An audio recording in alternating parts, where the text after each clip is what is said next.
السلام علیکم ورحمۃ اللہ وبرکاتہ۔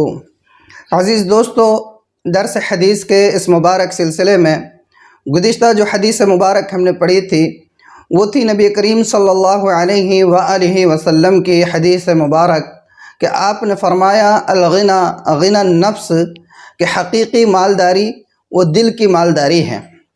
آج کی جو حدیث مبارک ہم پڑھنے جا رہے ہیں اور آج کا جو درس ہے وہ ہے نبی کریم صلی اللہ علیہ وآلہ وسلم کا فرمان مبارک۔ آپ نے فرمایا افضل الذکر لا الہ الا اللہ۔ بہت آسان حدیث مبارک ہے۔ لا الہ الا اللہ تو سبھی کو یاد ہوتا ہے، بس اس سے پہلے ایک جملہ افضل الذکر بڑھانا ہے۔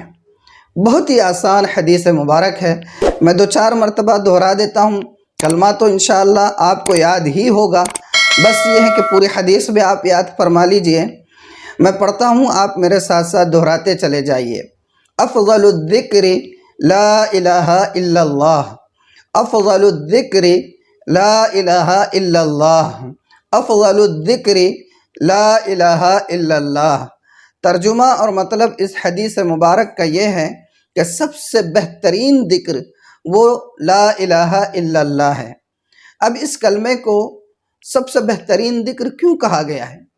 اس لیے کہ اس میں سب سے پہلے لا ہے، نفی ہے، اس بات کی نفی ہے کہ کوئی عبادت کے لائق نہیں، کوئی سجدے کے لائق نہیں، کوئی میرا مقصود نہیں، کوئی میرا مطلوب نہیں، کوئی میری مراد نہیں، کوئی ذات ایسی نہیں جس کے سامنے سوال کیا جا سکے الا اللہ، مگر اللہ، مگر اللہ کی ذات ہے کہ جس کے سامنے سجدہ کیا جاتا ہے۔ اللہ کی ذات ہے جو تمام کائنات کا رب ہے، اور اللہ کی ذات ہے جو میرا مقصود ہے، میرا مطلوب ہے، میری مراد ہے۔ اس میں سب کی نفی کر دی گئی، اور اس کے بعد اللہ کی قدرت اور اللہ کی وحدانیت کا اعتراف کیا جاتا ہے۔ مثال سے میں آپ کو سمجھاتا ہوں کہ کوئی بھی شخص، میں، آپ اور کوئی بھی شخص اگر میلے کچیلے کپڑے پہنے ہوئے ہو تو وہ عطر نہیں لگایا کرتا ہے۔ ماں بھی اگر بچہ تھوڑا سا گندا ہو، میلا کچیلا ہو تو اس کو پاؤڈر وغیرہ اور خوشبو نہیں لگائے گی۔ پہلے ماں بچے کو صاف کرے گی، نہلائے گی، دھلائے گی، اور اس کے بعد اچھے کپڑے پہنا کر اس کو عطر وغیرہ لگائے گی، خوشبو لگائے گی، اس کا میک اپ کرے گی، کیونکہ پہلے وہ صاف ہے۔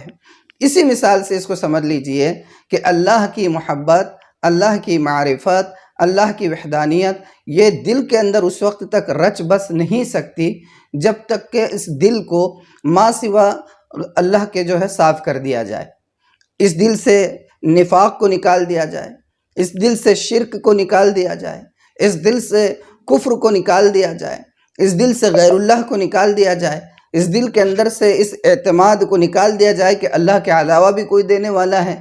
ان ساری چیزوں سے جب دل پاک و صاف ہو جاتا ہے تب کہیں جا کر اللہ کی معرفت، اللہ کی محبت اور اللہ کا عرفان اس دل کے اندر آتا ہے۔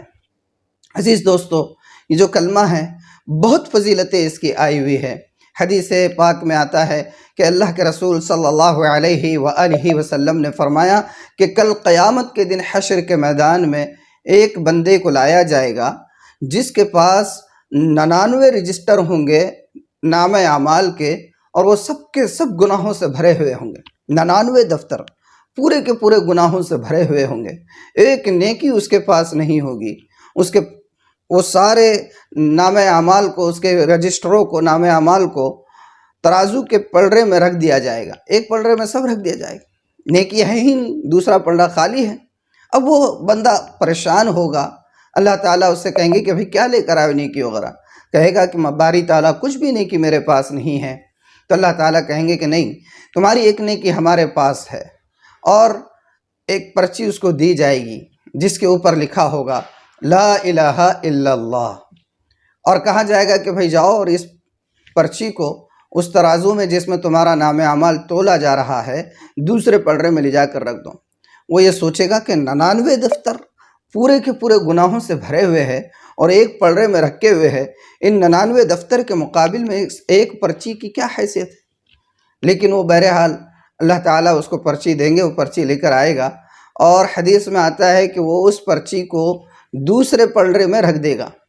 جیسے ہی وہ اس دوسرے پلڑے میں اس پرچی کو رکھے گا، وہ پلڑا پوری شدت کے ساتھ اچانک جو ہے نیچے آ جائے گا، اور یہ 99 دفتر کا پلڑا پوری قوت کے ساتھ اوپر اڑ جائے گا۔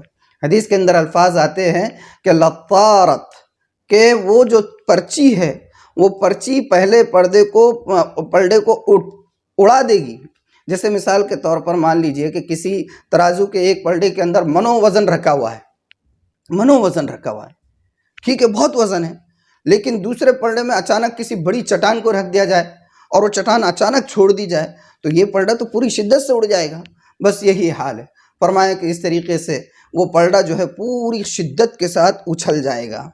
اور اگر اسی طرح سے دوسری ایک حدیث مبارک میں فضیلت بیان کی گئی اس کلمے کی، کہ اگر ساتوں آسمان کے اندر جو کچھ ہے وہ ایک پلڑے میں رکھ دیا جائے۔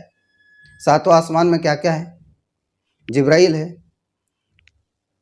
عزرائیل ہے، میکائیل ہے، اسرافیل ہے، پورے فرشتے ہیں، جنت ہے، جہنم ہے، عرش ہے، کتنا ہے، سب کچھ ہے ساتوں آسمان میں۔ فرمایا کہ وہ سب کے سب ایک پلڑے میں رکھ دیا جائے، پھر اس کے بعد اسی پلڑے میں زمین بھی رکھ دی جائے، پوری زمین۔ اب دنیا کتنی ہے، کائنات کتنی ہے، وہ پوری زمین ایک پلڑے میں رکھ دیا جائے، اور زمین کے اندر جو کچھ ہے وہ سب بھی اس پلڑے میں رکھ دیا جائے۔ اب زمین کے اندر کتنی چیزیں ہیں، پہاڑ ہے، سمندر ہے، اور صحرائیں ہیں، وہ سب کے سب اس پلڑے میں رکھ دیا جائے، اور دوسرے پلڑے میں لا الہ الا اللہ کو رکھ دیا جائے۔ تو آتا ہے حدیث میں، اللہ کے رسول نے فرمایا صلی اللہ علیہ وآلہ وسلم کہ یہ لا الہ الا اللہ کا پلڑا، یہ جو ہے ان ساتوں زمین آسمان والے پلڑے کو بالکل اٹھا کر پھینک دے گا۔ اتنا بھاری اور وزندار یہ کلمہ ہے۔ بس یہ ہے کہ پہلے شرط یہی ہے کہ دل صاف ہو، غیر اللہ سے، ما سوا اللہ کے دل صاف ہو، شرک سے، نفاق سے، کذب سے، ان ساری چیزوں سے دل صاف ہو، اس کے بعد یہ کلمہ دل میں رچ اور بس جاتا ہے۔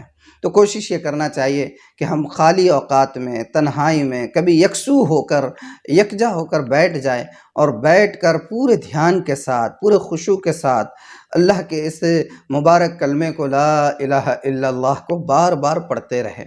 کوشش کر پڑھتے رہے، لا الہ الا اللہ، لا الہ الا اللہ، لا الہ الا اللہ۔ اس کلمے کو بار بار پڑھے، اور ہر 5-10 مرتبہ کے بعد، یعنی لا الہ الا اللہ کو 5 مرتبہ یا 10 مرتبہ آپ پڑھ لیں، تو اس کے بعد درمیان میں 1 مرتبہ محمد الرسول اللہ بھی کہہ دیا کریں۔ تو اس طریقے سے پڑھتے رہنا چاہیے، اس کی اتنی فضیلتیں ہیں۔ ہمارے نام اعمال میں تو کوئی بہت بڑا ذخیرہ نہیں ہے، امید ہے اللہ تعالیٰ اس کے ذریعے سے ہی ہماری مغفرت فرما دے۔ اللہ تعالیٰ عمل کی توفیق عطا فرمائے۔ والسلام علیکم ورحمۃ اللہ وبرکاتہ۔